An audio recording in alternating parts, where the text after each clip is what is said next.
They're.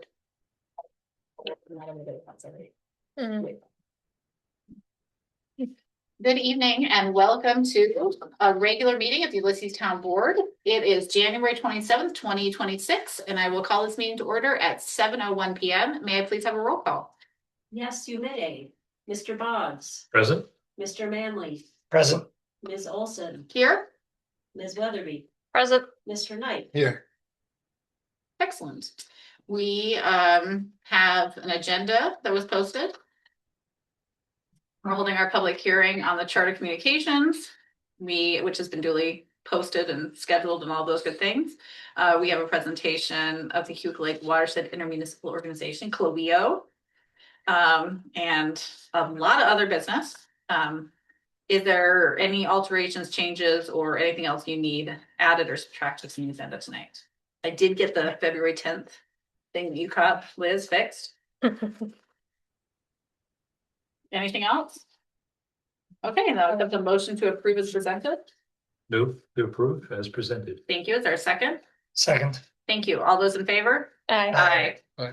Okay, we have privilege of the floor upon which any member of the public is welcome to address us on any topic. If you're wishing to speak to us about the Charter Communications contract, we will have a dedicated section on the public hearing for that. Is there any member of the community who wishes to speak? You can have up to 3 minutes. I believe we only have presenters in the room. Is there anybody online who wishes to address the town board? Okay, well, we will keep moving on, and there's another privilege of the floor at the end of the meeting if anybody wants to address us. With that, we have a public hearing next scheduled on the charter franchise agreement. For the public's information, this is the agreement that allows Charter Communications to continue to operate having cables in our public right of way. We've been out of contract with them for almost 20 years, but we have been receiving money every year. Last year, we've received about $10,000, which is not insignificant in a town budget when roughly 17% or $17,000 will increase the tax levy cap 1%. So it helps a little bit. As people keep cutting the cable, that does reduce the amount we receive. So it's declined over the last many years. This is a 15-year contract. We have basically no capacity to renegotiate. So it's really a chance for the board to either accept or decline. But with that, I will accept a motion to open the public hearing on the franchise agreement. Thank you. Is there a second? Second. Thank you. All those in favor? Aye. Okay. Is there any member of the public in person or online who wishes to address the board on this topic? I will ask a couple of times, so just make sure that anybody who wants this opportunity to speak is afforded it. Carissa, did we receive any public feedback? No, we didn't. Oh, that's 2 more times. Is there anybody who wishes to address the town board on this topic? And one final time while I turn my phone on silent. Is there anyone, final call, who is interested in addressing the town board in this topic? Okay, then I will accept a motion to close the public hearing. Moved. Thank you. Is there a second? Second. Thank you. All those in favor? Aye. Okay. That brings us to a presentation. We've got Roxy and Isaac from CLOWIO with us tonight. Thank you so much for being here. Come on, however, it would make some more sense for you. It'd be great if we could get you on video so others can see you. I can bring up a chair if you want to stay on the podium, whatever you'd like. We can come up there. Okay, sounds good. It says, yep. You should. Dress like a different angle.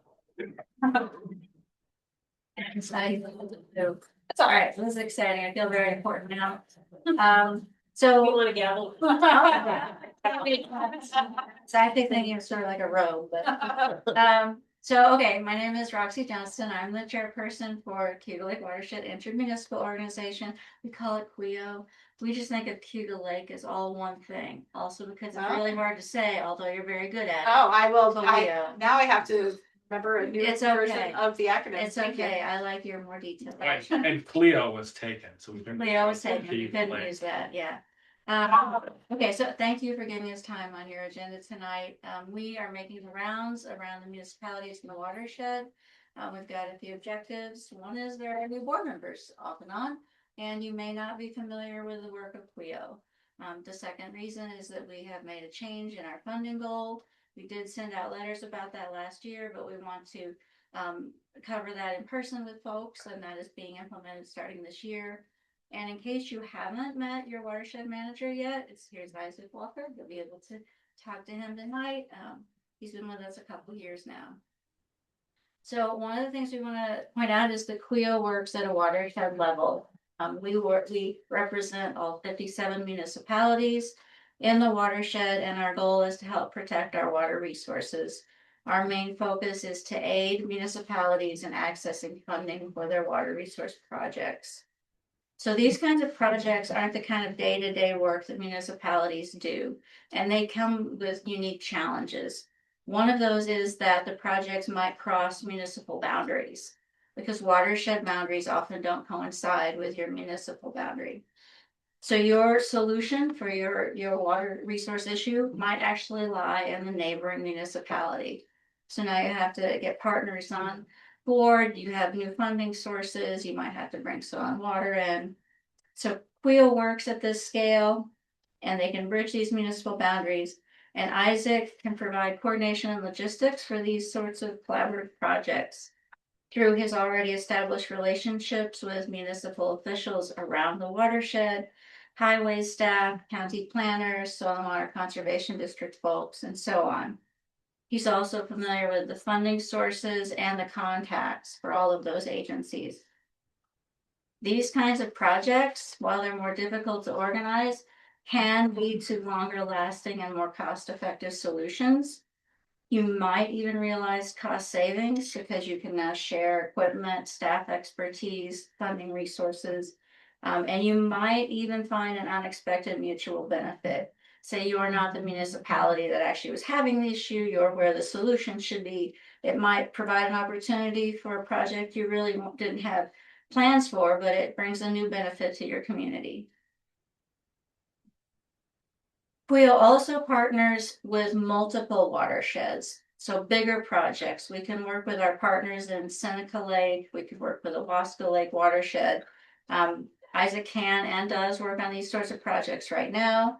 He's working on a ditch and culvert assessment project in Seneca County, partnering with the Seneca Lake IO. He'll talk a little bit more about that in a minute.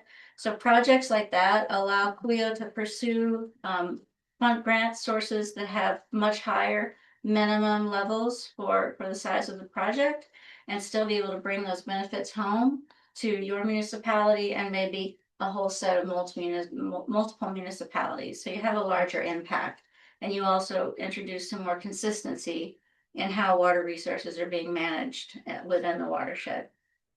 So I think with that, I will turn it over to Isaac for a couple minutes to talk really about the project I'm first. gonna slide over so I'm not just like half the Uh-huh. body on the screen back there. Yeah, so as Roxy mentioned, I'm just gonna talk about a few of the projects that we've been working on, that we have going on, and some that are upcoming. The first one that she mentioned was that ditch survey project in Seneca County, and that's in partnership with the Seneca Lake IO. I'm fortunate enough to share an office at the Finger Lakes Institute with their watershed manager, so we try and collaborate as much as we can. That as the name says, we are surveying and assessing the culverts and ditches in Seneca County in both the Seneca Lake and Cuba Lake watersheds. Another project with SWIO that we just got funding for as a planning grant for small scale stormwater projects. So, rain gardens, downspout planters, bioswales, that sort of thing. And I know actually you and I talked about that. The timing didn't quite line up, but I did think of you guys at least for that. And we do have some extra funding built in there. So if something comes up, we could definitely squeeze it in, I think. Another project A little bit further north in the village of Cayuga is the shoreline stabilization project that's been in the works for a number of years. Soil and Water just got funding for it, so it's gonna stabilize multiple hundreds of feet of shoreline on the north end of the lake. We're also working on a stream bank stabilization project on the other side of Ithaca. And we're partnering with Seneca County on a live edge plow blade grant for Seneca County. And live edge plow blades, if you don't know what they are, they're segmented so that they can contour the road better. They help reduce your road salt usage, help get a cleaner scrape. If you notice, the state roads are usually plowed a lot better than the county and town roads. They use live edge plow blades and with other systems too, but they do, at least in my anecdotal evidence, to make a big difference. So we're pretty excited about that. And we recently just wrapped up in the town of Covert, just north of here. They got funding. I wrote the grant for that for a salt storage facility for their town. So that's a brief smattering of the projects that we have going on, but there's more in the works and always more to come and always looking for projects. So if you have an idea, feel free to reach out. If I'm not the one who can help with it, probably know who can, so. So I'll take over again and just cover the more boring stuff like the membership dues changes. So to provide sustained funding so that we could actually have a full-time watershed manager for Cayuga Lake in 2022, we developed a fair funding formula. And originally we looked at two funding goals, 90,000 and 130,000. After decades of only charging $900 per municipality, that was going to be a big leap for some municipalities. It actually was a cost savings for many small municipalities, but it was a big leap for others. So we went with the easier to attain goal, $90,000. So we are no longer with that amount able to meet New York State minimum requirements for wage. So without changing the funding formula, we simply just moved to the higher goal. The funding formula is based on a whole bunch of things, but it's mostly your population density and your total tax assessed value for the municipality. So this higher goal will allow CWEO to maintain a competitive wage so that we can retain our watershed manager who has the appropriate knowledge and will be able to continue to grow his experience and relationships, which will allow us increase our collective positive impact on the watershed and put more and more successful projects on the land. To achieve the new funding goal, we are asking for an increase in dues, and that will start this year. We're phasing it in over 3 years. Your dues in 2025 were 2,729. This year, there'll be 2,981. Next year, 3,353. And in 2028, 3,726. And that's when we'll get to 100% of that $130,000 goal, which is for the town of Ulysses, that's 4.3% of the goal. So what do you get for that, right? You want to know what you get for that. So you have some direct benefits. You have a voting seat at the table. You have a representative in Roxanne Marino, and she is staying on. I don't have down that you have an alternate. You can certainly have an alternate. Please feel free to appoint one and let us know. Roxanne's actually our alternate. She didn't opt to be the full member. So we're in the process of looking for Okay. a full member, but she said she would fill it until we. Okay, great. We are also updating our lists. So we have all that correct. Thank you. You also have direct access to state representatives. They come to our meetings, they share with us their legislative priorities, maybe proposed legislation.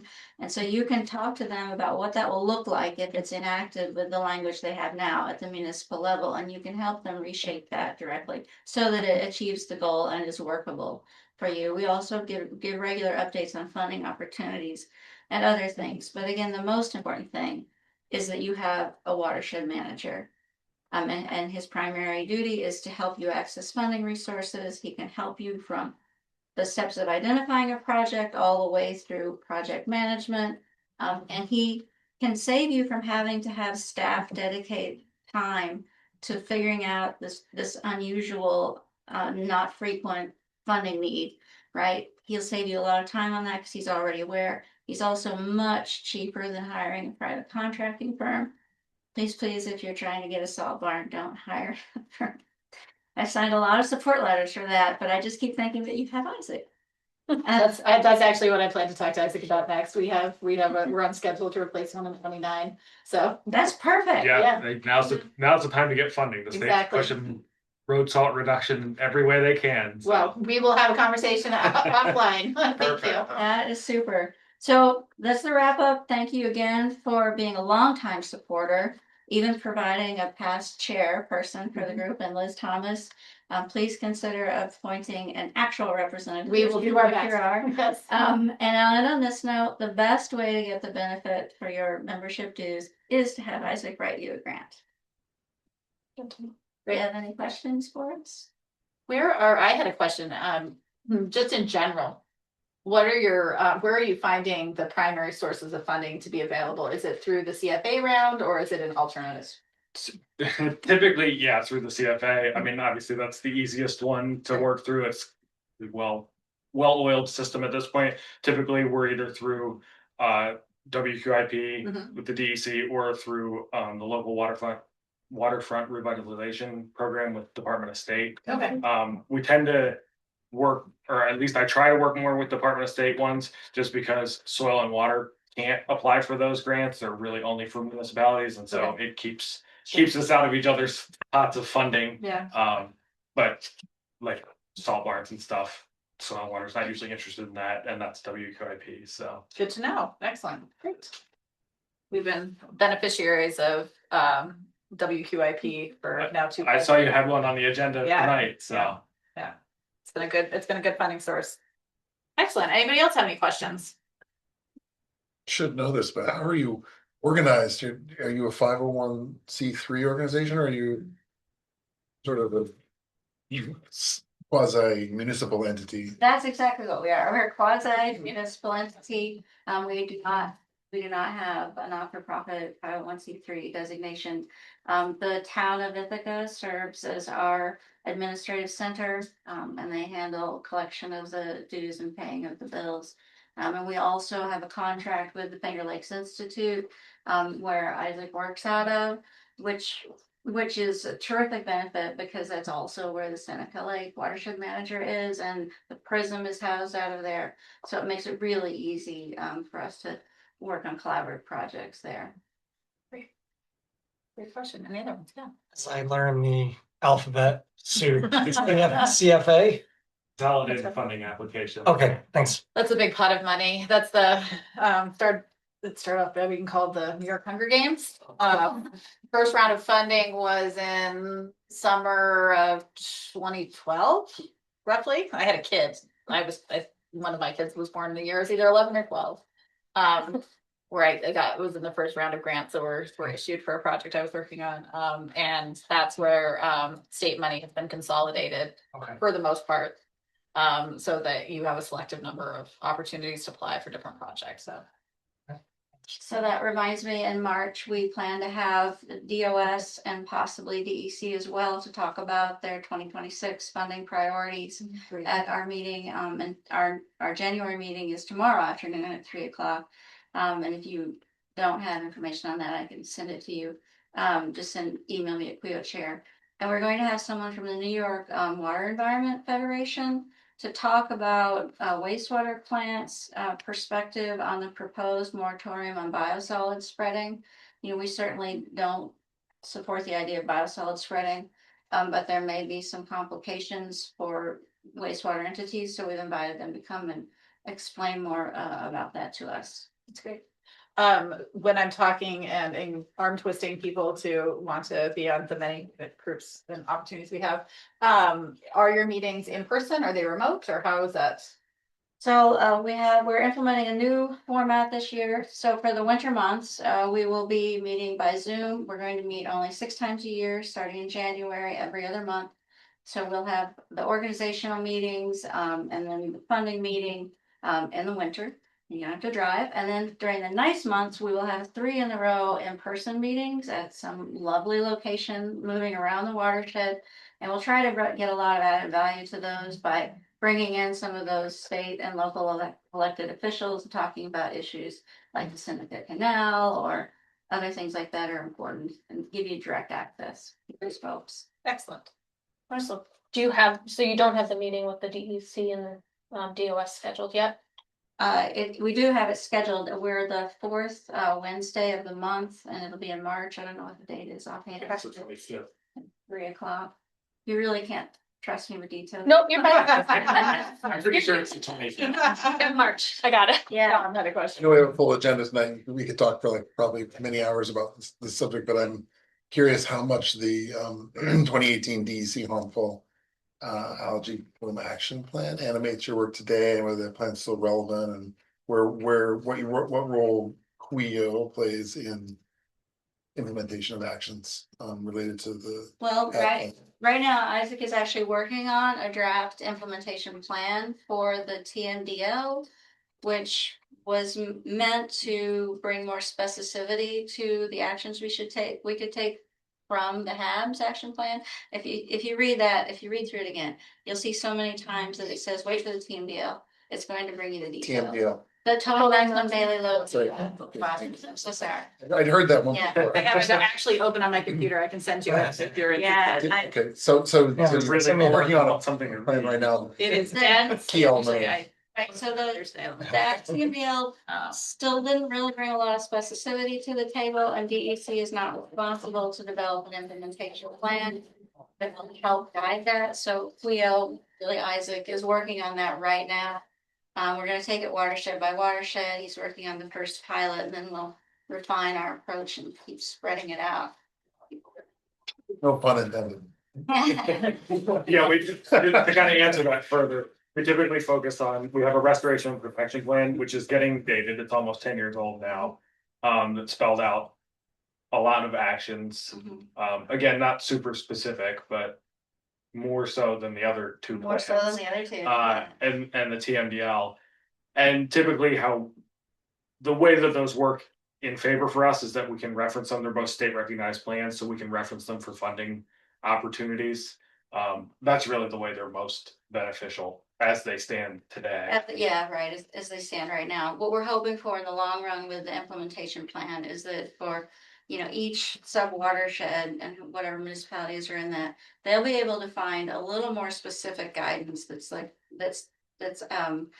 set up just for what's going on, the situation in their area. If you're more ag, if you've got a lot of wineries, if you're more urban, Steep slopes. steep slopes, to be a little more specific about the suite of BMPs or funding sources that would actually pertain to you in this part of the watershed. Thanks. Thank you, guys. Thank you so much for your time. I appreciate you coming out. Yeah. Appreciate it. I will find that for you. Darby Yeah. she presented it at TCOG. She was presenting slides on it. I will ask her. I can get it from to Darby. provide- Well, I meant to actually get the slides. TCOG was not recorded this month, which is unfortunate, but beyond my control. So I was gonna be meaning to see if she might even do a presentation for us. Thank you. Thanks so much for your time. Thank you. Okay. Moving on. First item of old business is our charter franchise agreement. I was combining charter and franchise in the same word, which is not helpful.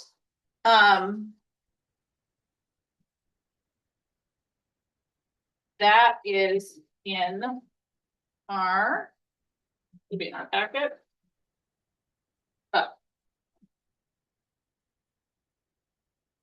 I have the agreement. The agreement too. I don't see the Okay. resolution.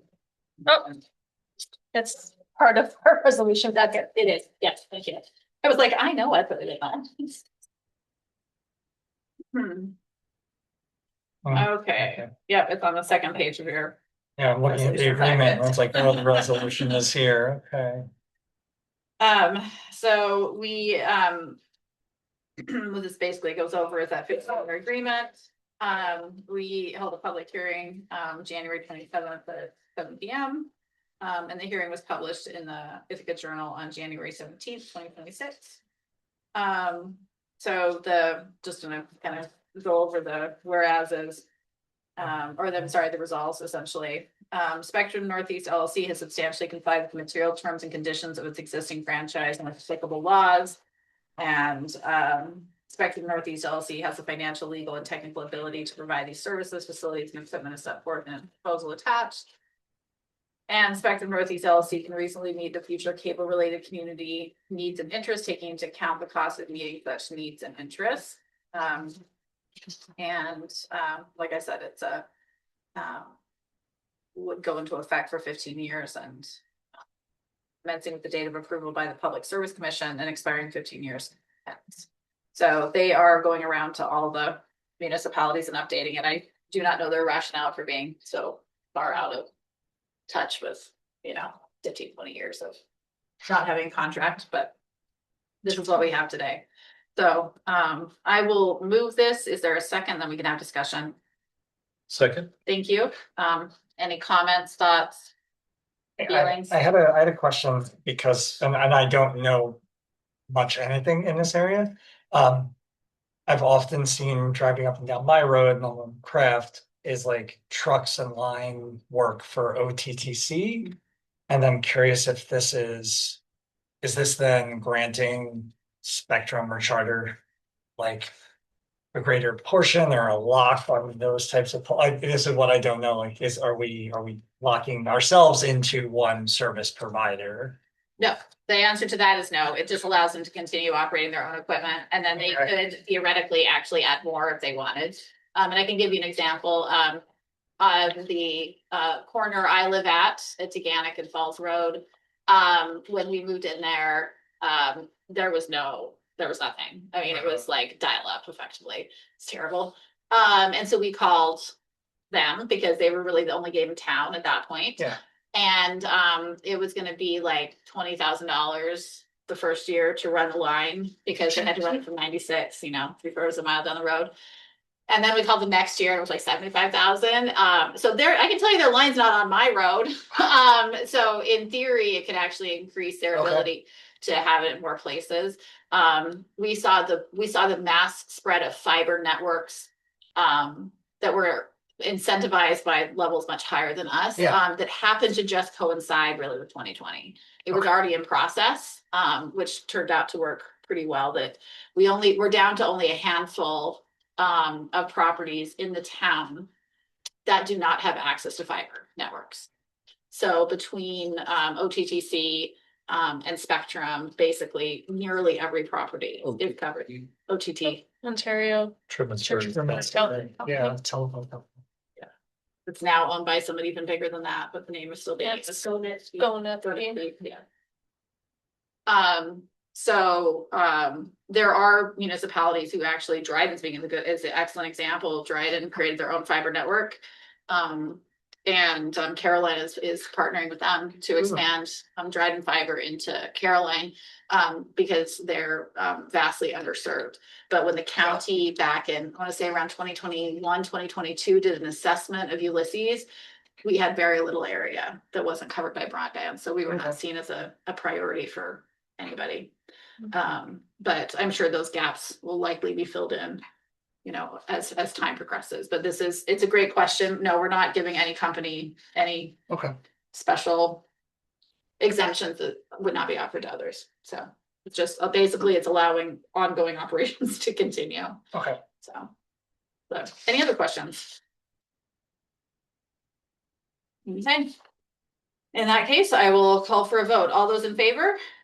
Aye. Opposed? Motion carries. Okay. To that franchise agreement. Out of here.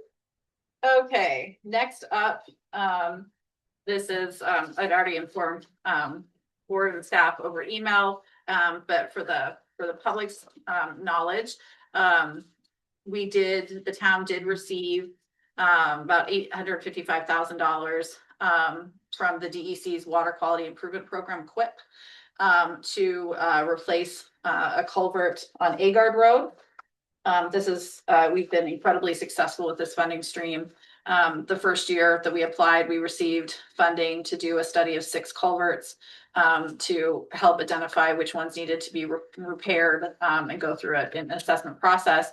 That's the first step in being able to apply for the infrastructure improvements. And then in 2024, we received money to do Garrett Road, the Garrett Road culvert, and now we're receiving money for this. We got notified of the money in 2026 in January, but this is a 2025 application. So this is our second project we've received. These are the QUIP program provides 75% of the funding necessary to do it. So we're looking at about a $1.1 million project, just over that total. And I will probably 6 months from now, I will bring you a contract to approve signatories on, but we're just in that position. And some of these culverts that we're replacing date from like the 50s and 60s. These are incredibly old, dilapidated things literally falling from them culverts. So You had kind of walked through the schedule, but this one is potentially slated for 2028 or 2027. I can't remember. So I would not compared to Curry Road. So this was so Curry Road, we had a meeting with our engineers.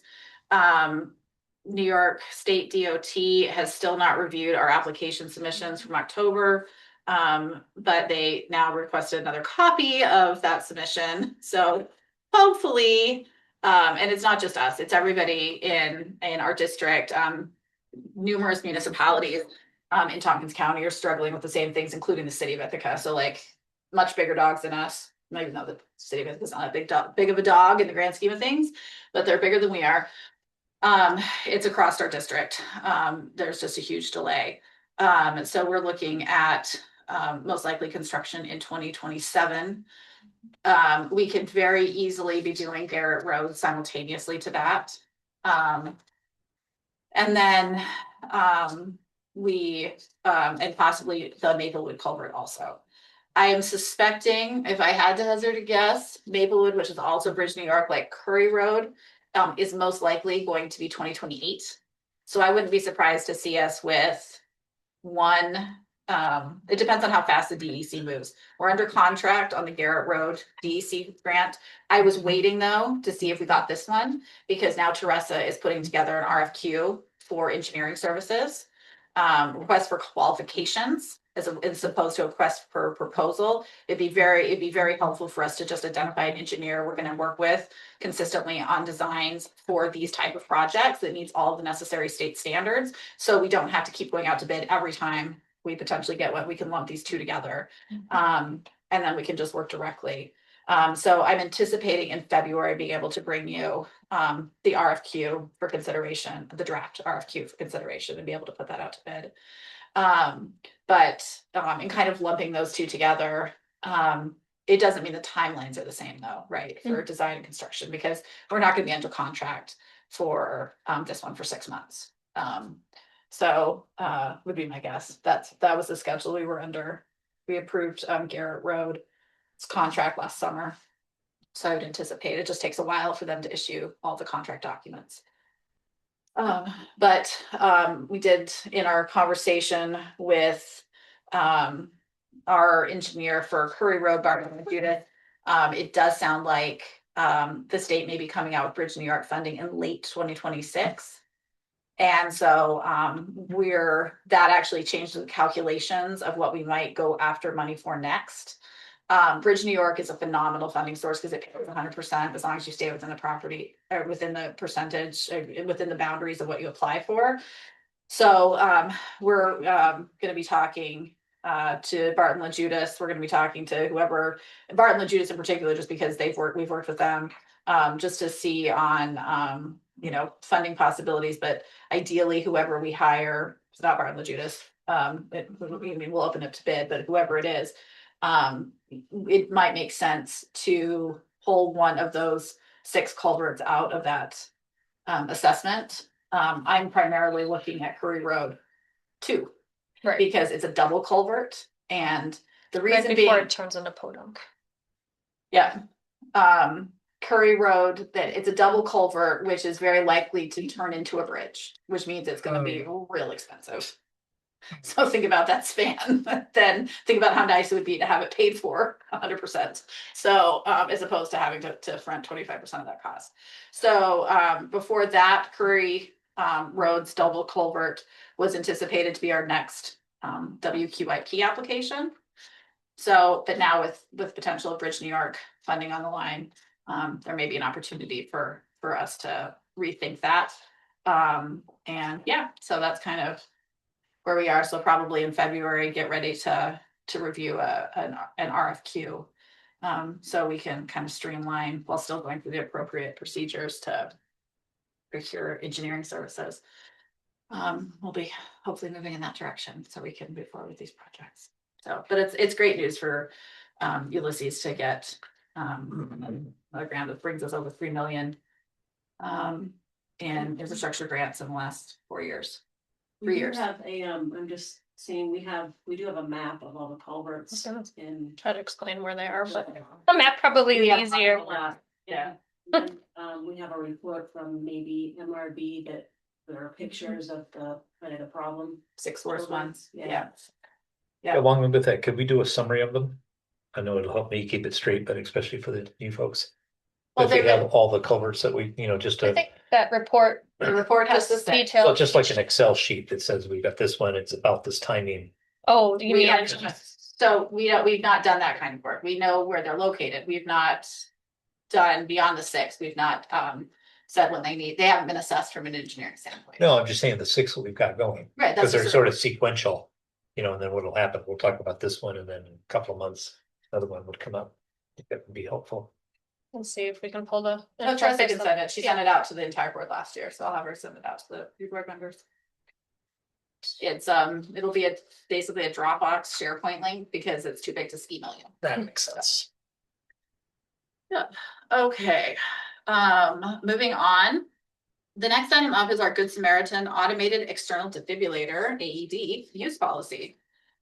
So this was created specifically by the town attorney in response to the town. Chris, we bought them in 2025, right? Safety committee. Yeah, The safety committee identified the practical need and good practice to have automated external defibrillators available in town hall and the highway barn in the event of a medical emergency. But we need, before we can install them, we need to have a policy that governs them. And basically what this is really important because we live in, America in 2026, and all the liability that's associated with anything. So before we post them, we need to adopt a policy. We don't have to adopt it tonight if you have any questions or concerns. But the overview of it effectively is these are available for the public to use. We are not requiring any staff members to ever use. So so they are publicly available. A staff member could choose to use them, but it will not be a part of any of their duties to do that. They're not obliged to use them in the event that somebody needs one. Because they are publicly accessible, but there's no mandatory usage. That's why it's considered to fall into the Good Samaritan designation, which is effectively a largely a hold harmless approach that if someone, has a medical emergency and someone feels that they are feel comfortable taking it and they choose to use it, it would be voluntary on their part to do it. And that effectively protects everybody to the best of our ability from civil liability. And it also clarifies that we do not assume any liability or responsibility for the actions individuals who choose to limit. So that's what we have. Is there anything? Carissa has been really instrumental as the chair of the safety committee and undertaking this process and purchasing them for the town and recognizing we need a policy in the first place. So is there anything I'm missing that you want to add to that? Nope, you did a good job. We're looking forward. We have actually the AEDs, we've had them for several months, so we'll be excited to get this policy wrapped up and get the AEDs up on the wall. So we have one for town hall, one for town barn. Yeah. Would you like someone to move that? I would love that. I'd be happy to do that. Thank you. Is there a second? Second. Thank you. Any further discussion on the policy? What's a PAD program? PAD? Uh, Oh, it's on this. access defibrillation. Okay. So there's basically within New York State public health law, Mhm. they're referred to in that, and so that's what our attorney's referencing. Okay. So the formal public access defibrillation programs, we are not establishing a Well, PAD yeah, program. because sometimes the doors are locked, right? Yeah. So yes. Yes, Uh, Yeah. I just want to say, that I think this is great. Thank you. To the safety committee and Chris and others that have worked on this, Agreed. and the sooner the better. absolutely. Because I just turned 50 and you never know. You know, Hopefully it won't get too stressful here at town board, but I'll be happy to have one if I need one. well, I went to Vanderbilt University and they did not have any AEDs, and I had a classmate who died. Well, I'm joking. First and or it shouldn't for a be, year. right. No, I'm not. No, I'm really proud of the safety committee for identifying it before we've ever had the need, as opposed to having a catastrophic event that there was no ability to respond to. So Vanderbilt University did a really good job with that family, and they are spread throughout the university now. So his life, I think, has probably saved a lot of other future lives. Unfortunately, I was necessitating that, so I'm glad that we're on the front end of having these before it's necessary. So. Just to add on to this, I don't know if it's out yet or if it's still coming, but there had been a policy proposed at the state that all volunteer organizations, or especially sports organizations, had them on them at all Wow. times. Really? So we might want to keep an eye out that if we fall under that category. The schools have one. Each of the schools have one, and there's one outside at the track. They're pretty well I didn't even know that. marked, Good but to like know. baseball and football, we have our own. Hmm. Because we thought we were gonna be required to do it soon. I don't think it's official yet, but we might You've want to. taken to all your games. Yeah, it sits in Greg's car. Wow, We get it inspected every year, and that's good to know. I didn't realize that. so we might want to. I'm sure Will can kind of keep an eye out for that, but that might need to be Absolutely. added to this to make sure that that's protected, because that's a whole other group of people. Right.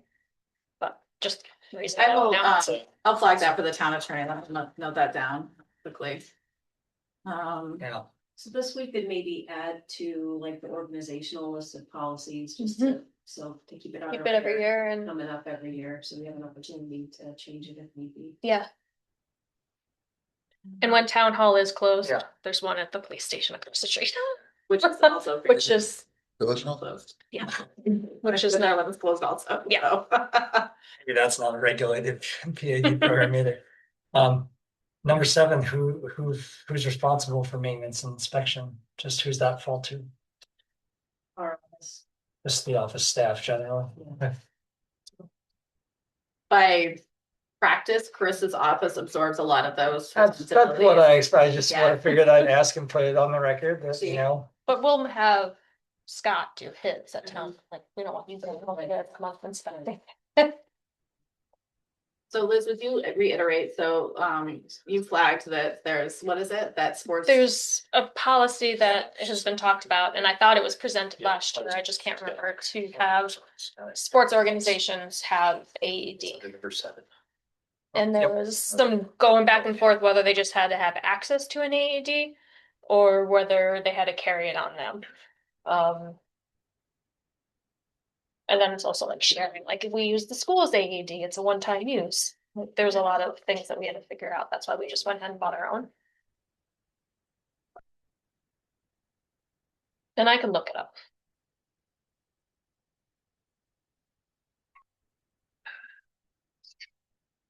Okay, thank you.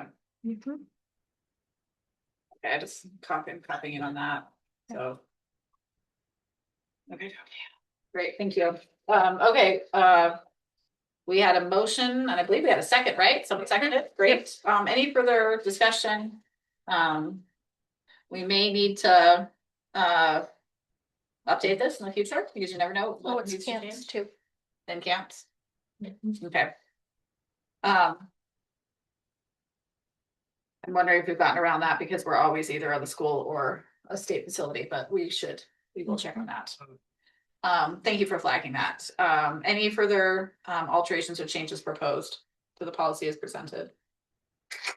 Okay, then I will call for a vote. All those in favor? Good. Aye. Thank you.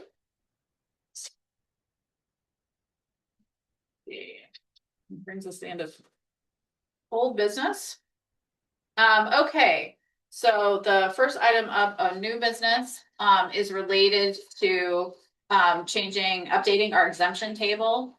Tom had some really good questions about this. No, so I'm glad you picked. Trying to redesign the state regs with my question. Went a little overboard there, but. Deeply appreciated, because that is the kind of attitude I am looking for, so I appreciate it. Basically, this is a law that we are effectively stuck with, so it's really an embrace it or choose not to approve the increased exemptions. The town is limited to counties are actually an extension of state government from a historical establishment process, and we are actually an extension thereof onwards. And villages and cities are distinct and unique. They're not part of that governmental structure downwards in the same way that we're just at the bottom end of the state regulations in some ways. So the states have empowered the counties to amend their exemptions, and then the county taking action has enabled us to choose to amend them. I opted to amend them, propose an amendment that is the maximum we can allow. I did it was not part of your packet because I didn't get it in time, but I put this out to everybody. This and this will be part of the minutes that are provided. But I asked Jay Franklin, who's the county assessor, to prepare a determination, his best guess on what the impact, the tax bills this would be. Right now, we have 79 properties that are impacted by our assessment exemptions for seniors. In the town of Ulysses, they currently receive a 50% reduction on town taxes. And if Ulysses adopts this, then there's a tax rate increase of 0.004641. And that would result in a median house in the town of Ulysses, which is $400,000 for your current tax bills. They would see a 1.39, $1.39 increase on their tax bill, which is a 0.43% increase. Jay does not anticipate that all 79 properties are actually going to be eligible, so this is the maximum impact it could have. But we won't. New York State has not updated their tax state database to allow this exemption, but they will be doing it before tax rolls have to be filed. So tonight, what we'd be doing is we are just simply introducing the local law. That the update is to that it's really the chart, the percentage exemptions, and then scheduling the public hearing for, I believe it's February 10th. That would move us forward with being able to consider it. We have to adopt, if we're going to adopt exemptions that would take effect next year, we have to do it by beginning of March. So we basically have to do it in February if we're going to do it. Our March meeting does not fall from those dates. Any questions about that? So 50% is the current maximum, right? So we would be extending that to potential 65. Yeah.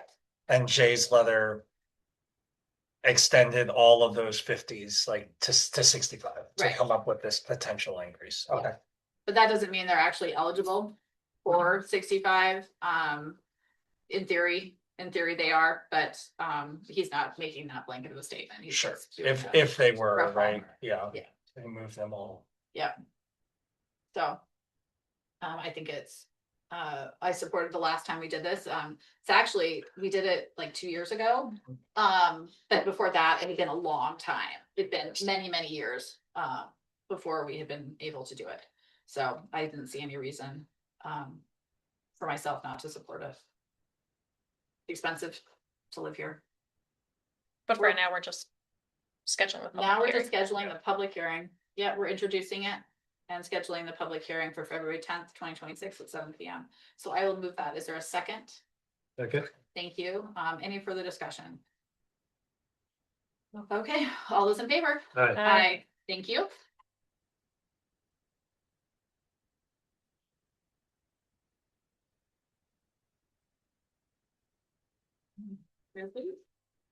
Next up. Okay, this is another one of those goodies that we really have no choice in. And this is, we're gonna be introducing, a local law amending chapter 80 of the town's code to update references to the Uniform Code and Energy Code. So this is what happens every time New York State updates building code and energy code. The way our laws are set up is that we automatically adopt their version. So there are some municipalities who go above and beyond state requirements and may have, you know, additional things that they require more R value than the state energy code does.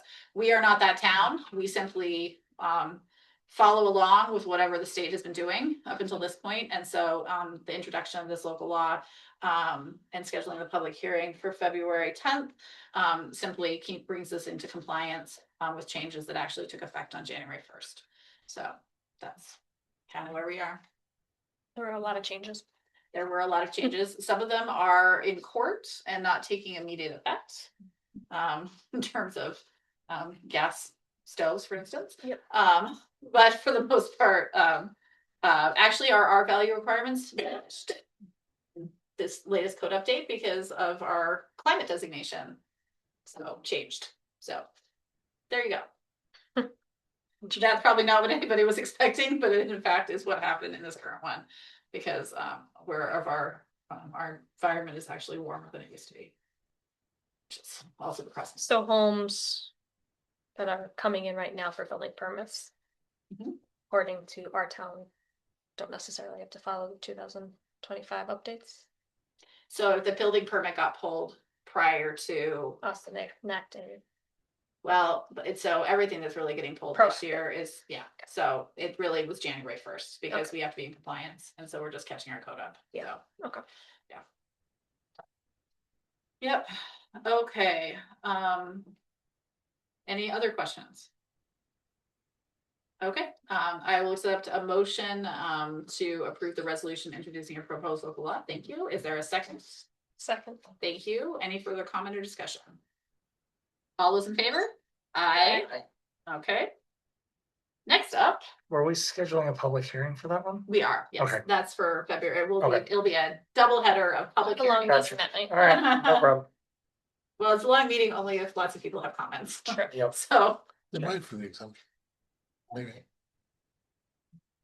You would know. I don't think we had any. Too many last people one. have come before, but you never know. You never know. You never know. I think if we said that if anybody came out and said they were opposed, then I think we might have more people. But that is, I will leave that individual board members to determine. Okay, next up is a letter of support for village fire and EMS station improvements. The village is applying for a grant to try and raise more money. The village got its probably first in history congressional allocation about 18 months ago for the fire and EMS building. They got $3.5 million from our previous representative. He was the one who pushed it through, Representative Molinaro. So that money is kind of sitting in a safe place. They have assured me, which I trust that it is. The preference, to my understanding, the village's preference is to build a new facility. They have land earmarked on Route 96, about 200 feet away from their current building, then on land owned by INHS. But the cost to do a building has skyrocketed to the point that it would cost them another like $7 million to put that building up. So they're seeking more money. This is just a letter authorizing me to submit this letter of support. So this is for the existing station, so they're no longer trying to move? So this money would improve the existing. They have the ability with that money to either renovate their existing building or build a new facility. And so they're kind of trying to hit all the different markers they can. They're still looking for new money to build a new facility. But I think, I mean, I'm also a huge fan of adaptive reusing buildings. So that would probably always be my preference. Doing a massive renovation on their existing building footprint would be expensive. So this pot of money would be for renovations. And they may be looking for additional funding sources in the future to potentially, if this isn't successful, for new money. They're always looking for donors too. So if you want to if you have any friends with big pockets, we can make a donation to the Windsor Fire Company. I'm not fundraising, however. Would this be a standing letter of support? Because you reference a one grant and I don't know whom they're asking for a grant. So 'cause you this don't- is from, I could pull it up. It's a specific pot of money. It's fire something. See if I can find that.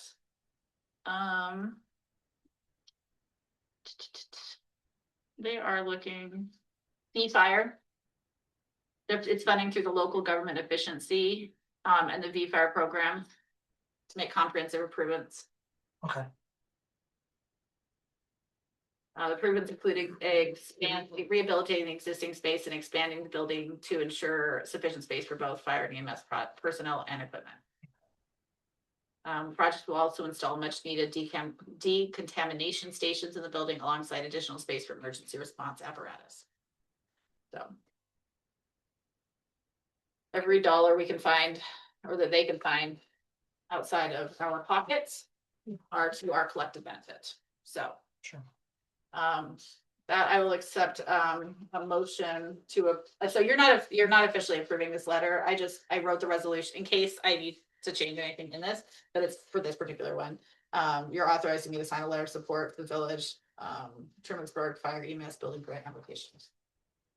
So in case for some reason we missed application, that's what the resolution is. I don't anticipate there is. Okay, I will move that. Is there a second? Second, Thank you. Any further comment? All those in favor? aye. Aye. You. Okay. Next item up is a gatekeeper resolution. And this is,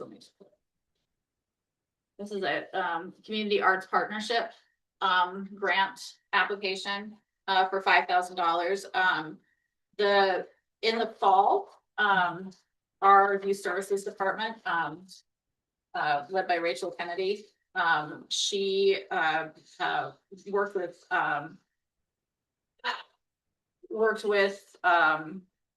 see, I'm trying to pull up there. Hold on. She worked with Per Mesner to do a grant or not a grant application. They did a community theater program that did like upper elementary into high school students. And then they did a performance. I want to say in November. I had a conflict. I couldn't come to performance. I know Paul Pettit. I think it was November. Yeah. It's for our youth services program. It's all free to students to participate. And our youth services program is geared towards providing services to youth who may not fall under some of the more traditional existing structures, right? They might not be in the school play, but they're, that doesn't mean that they're not interested in theatrical exploration. And so it was a really well-received program. The town got benefit from the program without actually paying for it. We didn't pay for the program. We paid for Rachel's time. We paid for some snacks and things like that, but we didn't actually pay for the programming. And the community arts partnership, if we received funding for it, we would be able to run the program again. It's a $5,000 request. It does not have a match from the town. Rachel would still be involved, so we essentially would be contributing a soft match to it in terms of her time. But she's going to do programming either way, and she's a very wonderfully local thespian in her own right. So it's a really a great partnership. Last time I checked, I think she's actually the president right now of Encore Performers as well. So she brings a lot of wonderful theatrical experience to working with the youth as well. So it's a pretty straightforward project. Any questions about it? Is this part of CAP rural decentralization grant round? Or do you know which particular CAP source? If not, that's okay, just. And the reason I'm asking is, you know, it's a good source. Mhm. Are there, you know. And it seems like a great program too. But you know, are there other, have we ever received any other requests to apply on behalf of, or any No. other? So not in my time, we haven't. So this. So we're not, this program isn't competing against another potential request for this same source this time. No, we've never, well, I'm not gonna say we've never, in my experience in 6 years, we haven't applied for this pot of money for anything. So it's yeah, that's a great question.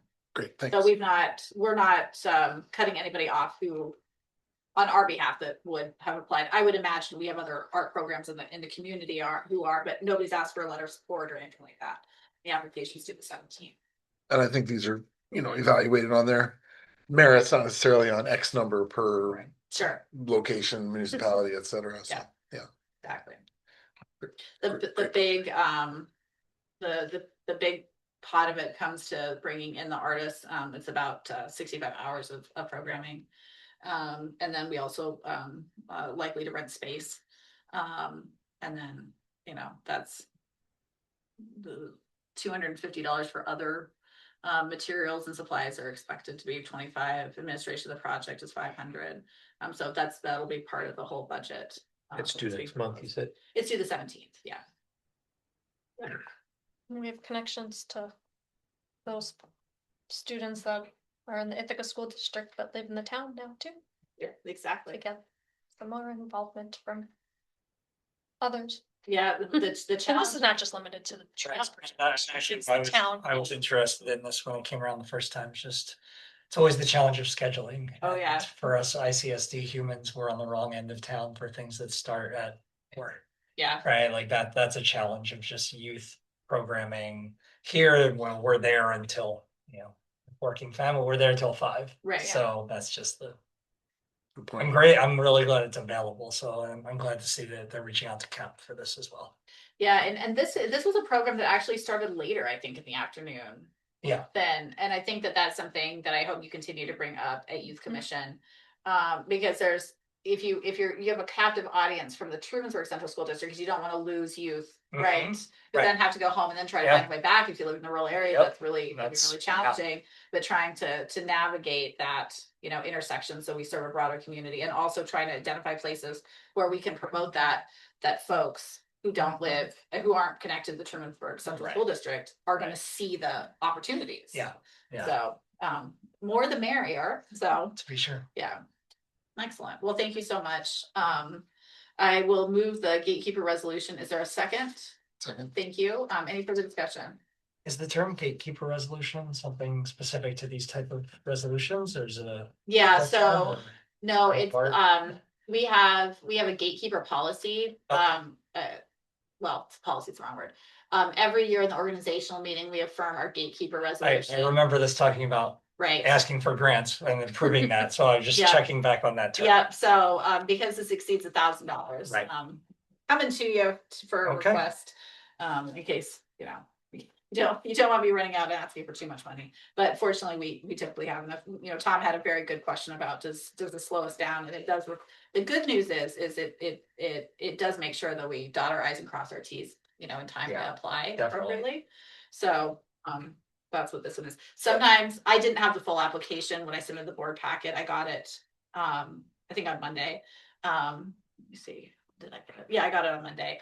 If anybody wants to see it, I can happily forward it along. Frequently for these small grants, I won't necessarily have the whole thing, because for some of them, in this case, it didn't require too much staff time to do it, and I thought there was a high probability. But sometimes we don't dedicate staff time to actually filling out the application and putting it together until the town board has authorized that we're okay with it conceptually, because it could be dozens of hours, Sure. right? For a bigger project. For a bigger Your project. project and different applications, yeah. Sure. Okay.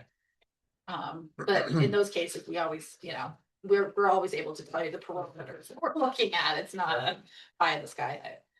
Okay, so we had a motion and a second. Any further discussion or questions? Okay, all those in favor? Aye. Thank you. Okay, and then we are gonna rediscuss something that the town board in its last iteration discussed in September. But because we have two new town board members, I want to make sure we have that conversation today. So open area development designations. Open area development designations are for properties that have not been previously identified and approved as open area development. This is a land use that is a discretionary action by the town board. It's governed-ish.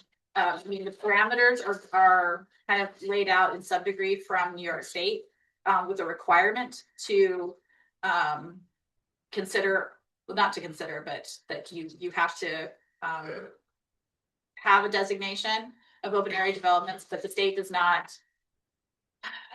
put limitations on what you consider before determining a property meets open area development designation. Specifically, open area development designations have to be in place for properties that do not basically have road frontage or access to a public road. So this is specifically for properties who, if you think about like properties along the lakeshore, who their frontage their road frontage is actually on a private road, where they probably have easement access to access that road in order to access their property. So what happened is we had a couple of properties. We had one property in particular, and then others in that area indicate that they wanted open area development, when you can't have a building permit unless you have an open area development designation for your property if you do not have that connection to a public road. So a property wanted to get a building permit. It got flagged as not being an open area development designation, not already having that. And so we have now had to go through a process of figuring out what constitutes the need, what open area development criteria should be considered before the town board makes a designation. So at the December meeting, the town board members at that point indicated they wanted some criteria to consider. And so for the last, few weeks, because, there was the holidays, but for the last, I would say probably 3 or 4 weeks, we've been in conversation with the town planner and with the town attorney. A planner did some research. A lot of communities have applications, basically you fill out, to be able to tell the building and planning department what you're attempting to do. And so the town board can make a determination. And then we had to figure out what steps were necessary. So for the property, and I actually communicated with the one property today who's interested in getting a designation. And I've asked them, after talking to the town attorney, I've asked them to provide a copy of their deed, because we need to make sure that the people asking for something are in fact the owners of said property and it's the right property, right? A copy of the legal document that allows them access to use the right of way. And because you wouldn't want to do this for one that's completely landlocked, that would pose a huge development problem, right? Because you have to think about, in this case, this property owner already has a built parcel, but there are some parcels that aren't developed, right? And so you want to make sure that they have access. And then the town attorney flagged that we need to communicate with fire, EMS, and leasing to make sure that there's emergency access. And we will need to go through the county's 239 review, which basically is their way of flagging to see if, we're doing something that's, out of compliance with the county interests. 239 review is a legal process that's triggered. Some open development areas may not actually need a 239, but it's actually really hard to know if you don't need a 239, because there are all these things that trigger it. Like you're within X number of feet of a county road, you're within X number of feet of this, or a waterway, things like that. And so it gets real tricky to make that determination. So it's just procedurally a lot safer to send things to the county for 239 review, and then you don't have to worry that you somehow, screwed up and didn't have the proper review done. We would have to do a seeker review. The State Environmental Quality Review Act requires environmental review before the town board can make a designation. What I'm asking for tonight is, I think we have, because this is an existing property, I've already shared with the property owner what our town attorney has flagged as what would be most pertinent for this particular property. Now, the town board could decide you still don't have enough information, and that's fine. But in this particular case, we are dealing with a pre-existing property. So it makes it, our pre-existing building site, that makes it a lot easier than an undeveloped one. So I've already communicated with them the things they need to provide to us. And so I'm hoping that at our February meeting, I can bring it back to you for consideration. And we can go through the legal processes necessary to potentially eventually grant them that. They have a staircase that they need to replace that's in dilapidated condition, and they need a building permit to do that. So that's really what they're looking at. But again, the town board will have discretion over that. What I'm asking for tonight is what Nate has recommended, our town attorney, is that we actually have a law that codifies in our code the things that we're asking for, so that we actually have a process, and so that it's not arbitrary, and that we're asking for these things. And we can, even within your law, we can choose to have a carve out that there are other things that may in the future be needed, but that we can very clearly lay out the things that we know we'll always need. We will always need a deed. We will always need that right away. We will always need, emergency services to determine whether the spaces are accessible. The last time the town, to our best of our knowledge, the last time the town considered an open area development was in 2014-ish. And at that point, Fire and EMS did actually flag that there needed to be, that they couldn't access the property safely, that there needed to be some tree trimming that was done in order to get vehicles down there. So hopefully this does not require that for this particular property owner, but there are circumstances in our recent past that would do that, would indicate that. What I'd like to do is send a request to the planning board. I can consider the things that we've already identified and see if there's anything else that come to mind that they would flag. So we can gather that information from them and then use that information to help inform a draft local law. The town attorney recommended that over a policy because policy sometimes, as you have discovered, may not make it onto the website, right? And it's not by anybody's, nobody's trying to be difficult, but things happen. If it's codified in our zoning code, that's all in E-code, it's all updated, it's a very concise place, and so property owners have clarity over what they need to do. So New York State basically requires us to have a process, but the discretion of whether or not a designation is provided rests with the town board. And it doesn't require a local law or zoning change. So in designating it, we could effectively designate it in a single night, to the best of my understanding, just by a resolution for a particular property. But I think having a process in place so our planning staff can actually help a property owner navigate that makes logical sense. So Great. this resolution is just simply asking the planning board for feedback.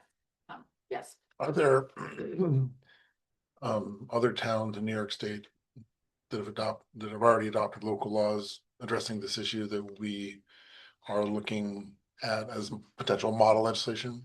So I haven't gone to that level, but what our planner was able to identify were other places where there are applications and have the processes laid out. And so the next step would actually be looking to see if those are model laws that we could identify from that. I have not personally looked at any, but if we can find somebody to piggyback off. Yeah, and I assume that we would be trying to write this in a way that addresses the goals of the draft comp plan, which will be adopted this spring, hopefully. Right? You're wishful thinking. That's what I was told was our goal, but I don't. Well, so you typically, until there's a new one adopted, you You're use the still goal, using the our 2009 is the one still in effect. But because this is a discretionary act, I think that I would hate to, I'm not saying that it's not goal-based, but I also think it's probably in a lot more practical terms, like, is it publicly accessible? Do they have the legal documents in place? I think it's more procedural as opposed to aspirational-ish, if that makes, or philosophical. Aspirational is not the right word, or philosophical, but we can definitely consider that and how it fits into that.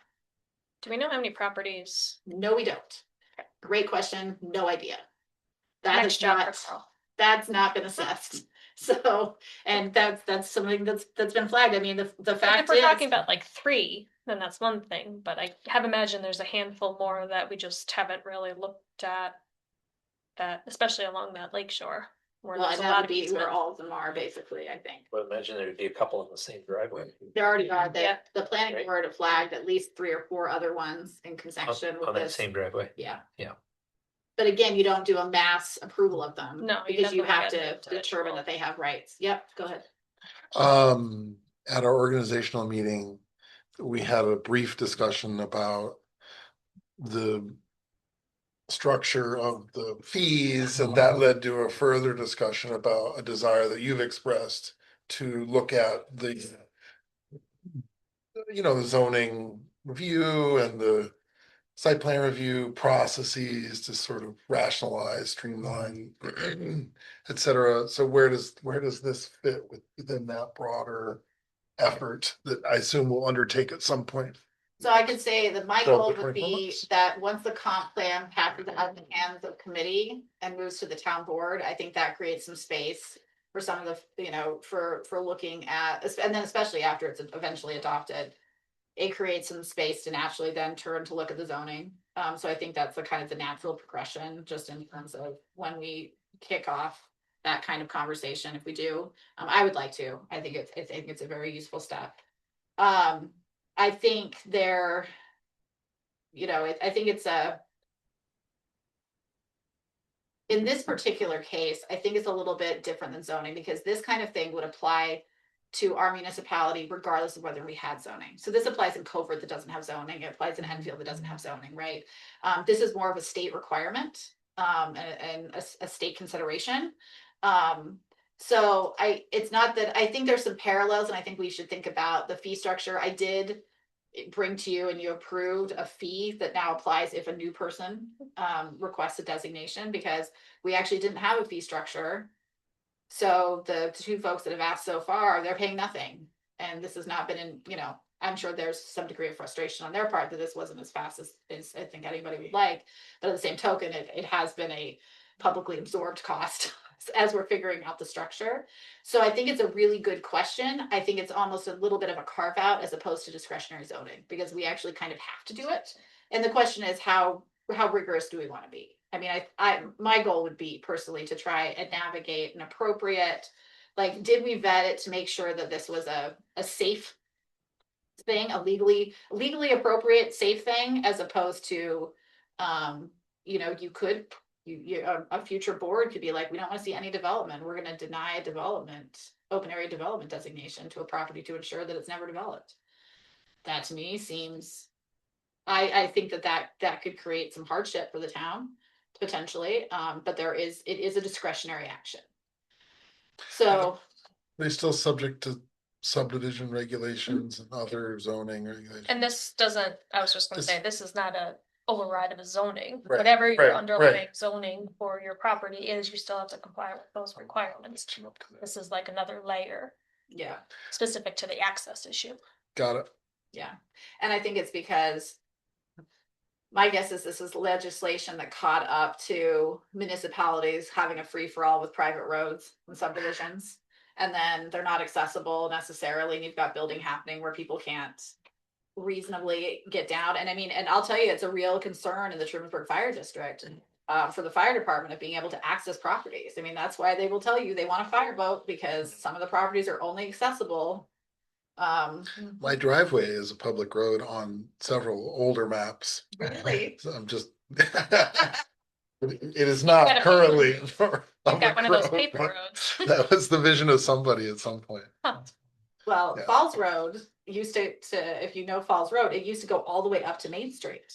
Hmm. And when I first looked at our house back in 2012, it was still showing up on digital maps as being a public road. So I actually drove the entire lane, what turned out to be someone's now driveway, all the way up onto Main Street, and I never did it again. So Yeah. never did. I did not live here. And then later discovered it had been a decommissioned road that was just still showing up on my apparently antiquated GPS unit. That's funny. There's a lot of them. Yeah. But good to know, Tom. I'm Thank obviously yeah. looking for No, you. you're welcome anytime, but it's private driveway. Okay, so we have the resolution is to send this to planning board to request their feedback on the open area development designation. I will move that. Is there a second? Second, Thank you. Any further discussion or questions on this? so our goal is to make a local law eventually. Yeah, Or- about the process. Yeah, Yeah, so okay, it's that's what- codified. Okay, But we don't have to have a local law in order to actually approve.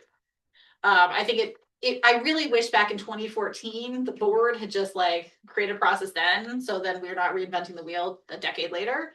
But they didn't for, I don't know why. It doesn't functionally matter at this point. I'm not blaming anybody, but I would like that somebody a decade from now has at least, the criteria, yeah. process to a reasonable process. If we're gonna spend the legal money, we might as well get a So the future process out of it. One Yeah. or two that we've been talking to and our planning department has been talking to already. Mhm. They, with the criteria that we've already kind of mentioned, the DED easement, emergency access in the 239M review, they can still apply and come before us, and then we can make a decision on that individual property or two. Right. In the meantime, as working through Yes. the development of this law. Yeah, and I should say that if there's anything else, so what I mentioned, that I was working with the property owner who's trying to get a building permit to fix their stairs, replace their stairs. I've asked for a deed, I've asked for the legal paperwork that they have a right of way access to get to a public road. Then we would go through the process. Once we get that, we can go through the process to work with emergency medical services to do their assessment of it. Is there anything else that you would like? Cause they would, if there's something else that you can think of that you might like from them, I would love to get that to them sooner rather than later. So I just did a quick Google search and found 3 other towns in New York that have local laws for open development areas that have, applications, specification. Yeah. And Neil's found, I didn't go through the link you had, but Neil's flagged some that have the process. Yeah. Does this process, because it's so discretionary, comes to here? Is there a step in the process and not necessarily for these people already in a created process? Where it's vetted by planning or zoning? That's what I was just thinking. So it actually. We don't get it first, right? Right. So it actually, for this particular project, we already referred it to the planning board. Okay. So that's kind of our normal step anyway, when somebody asks for a change. And that's probably triggered by state requirements also, but don't quote me on that. So we actually already sent it to the planning board and they recommended that we approve the open area development, but it's in, I think this iteration of the planning board, it's not something they've considered. Yeah. And so, the recommendation from legal was to take a beat. And then we talked in December, after we received that feedback, at the town board level, that we wanted more criteria. So we spent the time gathering the recommendations, and this is what has been brought to you. But if in your knowledge, there's something else you can imagine wanting, that would help you make a decision one way or the other. It would be helpful now, just so I can, it takes a few months to put together a local law to go through that process. In this particular case, I don't think it necessarily triggers that level of scrutiny, mindful of the, public safety components and the legal rights to access. Yeah, I think just so the fire chief approves it. Exactly. Yeah, I think the zoning addresses Yeah. some of the more Right. normative considerations that we Exactly. might, this Yeah. is really kind of just a technical Yes. consideration. Yeah. Here. Yeah, I mean, if it's an open development area designation so that they could fix their stairs, that's one thing. If it's an open development area designation to build a multi-family home on 1 acre, Right. then we might not, we might want to take that into consideration. So just like a project description would be all, maybe just a Sure. blurb. Sure. Krista, did you have Phillips, Clarencetown and Aurora? Is that what you came up with? Town of Wales, town What do you reckon? of Aurora, town of Holland. Yeah. And if anybody wants to, if you find something that you're searching, please send it over. That's helpful. Thank you, Chris, for doing that. I don't remember exactly, I can't remember for Neil's flagged me a couple as well. I don't have them off the top of my head which towns they are. Probably some duplication in there. Okay, But I think it'd be good to see and get feedback from the planning board. okay. They have a Great. meeting next Did week. Niels guide him through it? Cause it sounds like from what you said, they rubber stamped it or something? Well, I think it's in part, Niels didn't guide it through it because we don't actually provide any guidance. So it becomes a discretionary action of the town board. Okay. It's really our responsibility to tell the planning board what some of the parameters are they should be considering, as opposed to Niels's responsibility, because he doesn't have the parameters created by the town. So it would have been almost his discretionary action. Okay. So he didn't do that. But he did flag that there are other, more formalized approaches that we should embrace. Yeah. And so that's what. Okay. Yeah. I'll be at the planning board meeting on Tuesday, so if anybody has any thoughts. I you will want also be at them the planning board meeting on Tuesday, so. to consider. I won't be at the commission on Tuesday. Cause I'll be here too. But yeah, so if there's other thoughts that you guys have that you want the planning board to consider or whatever, feel free to let me know. And talk to this with them. Not overly onerous, Yeah. get us the information we need. No, Okay. great, awesome, thank you so much. So we Did had a we- motion, a second, we have not voted. I was like, I don't remember. I did not win that. this time, although I have been known to. My favorite one is when, what's it, Seneca Falls forgot to actually take a vote on the landfill. They had moved and seconded, but they actually, when they were. Oh, gosh. approving the That's a permit- big one too. Yeah. Not knocking my friends in Seneca Falls, but I have lived in mortal fear of doing that ever since. So, anywho, We got you. we got to move it. Thank you. I appreciate it. Moved in a second. Any further discussion on this? Okay, all those in favor? Right. Aye. Thank you. Okay, so upcoming events, we have, tomorrow night, is the comp plan, steering committee. Meeting, starting at 5:30 at town hall. Is there anything, Liz, you want to flag on that?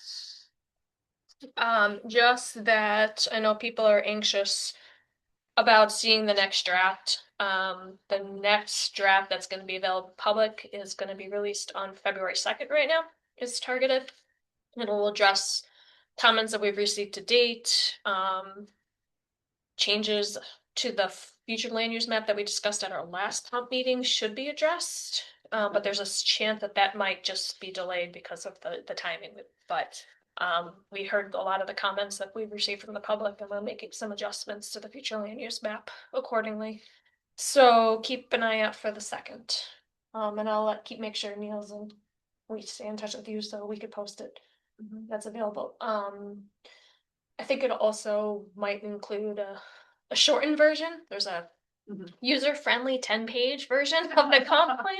If you don't want to read all 290 something pages, that has been drafted and should be coming to the comp plan steering committee tomorrow, I think, for consideration to be released with that draft as well. So, but right now we're still on schedule for end of March to be referring the document to the town board. And then the town board has at least a couple months worth of process. So I wasn't thinking that we we're gonna be the end of the year, but spring may be optimistic. We'll see how fast the town board moves.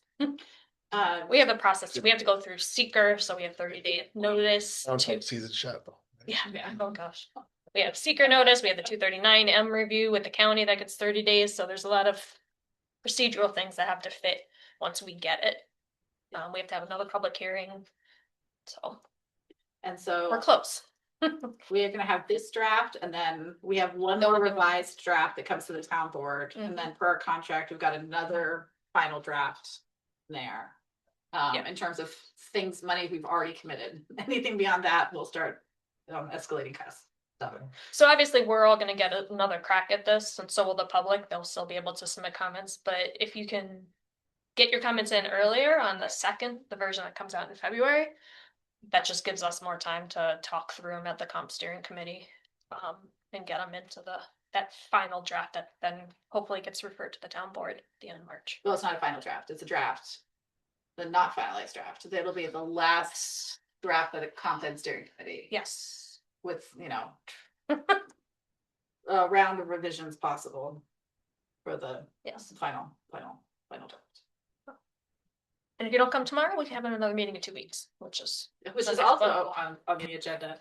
Our next regular town board meeting in February is on the 10th. I'm aiming to see at that one if we can end up canceling our second meeting in February per our normal process. February is just such a short month that we try to consolidate. And it's also a recognition that this month is hard, or January is hard for the board. And so it's if it's possible, I aim to do that. And then I didn't put it on here, but Tom, I think you and I are meeting on Thursday to do the court audit. I think you're right. I think at 8:15. Let me just make sure that's on my calendar. Great. So I will plan to be here Thursday morning for that. And yeah, is there anything else on upcoming events that anybody wanted to flag? I think town hall will be closed. It's not in here, but town hall will be closed on. We close the 16th, don't we? It's like for President's Day. Yep, it's one of our holidays. No, well, that didn't quite fit. Okay. Next up is meeting minutes. Carissa posted special meeting on December 30th. Our organizational meeting on January 7th. And then our regular meeting on the 13th. What's Chris- January 9th? January 7th, sorry. Carissa, just as if I didn't catch it when I was looking at online, but the minutes are posted as 12/30/26 online. I think that was just a typo. In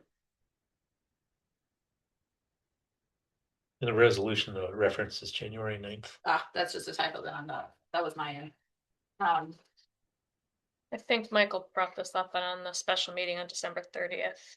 The vote should be 4-0. Yes. No, you can delete the organization, or sorry, the January 9th. We did not have a meeting on the 9th. You don't have anything else going on, Carissa. I don't know.